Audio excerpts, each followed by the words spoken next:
মুক্তিযোদ্ধা ছিলেন আবুল হাসেম, আলী আশরাফ, গাজী আহ্বান এবং সাদুল আহ্বান সাহেব, আরো অনেকে।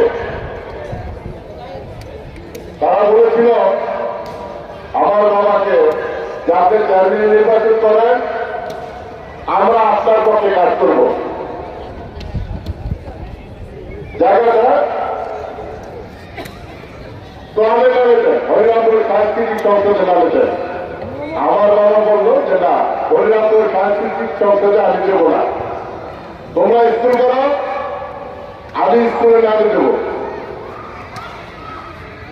তখন এই এলাকার সব মাতবর প্রধান সবাই মিলে বাবাকে ধরে 1 একর 64 শতাংশ জায়গা 9,000 টাকা মূল্যে, তখন এই জায়গার দাম হলো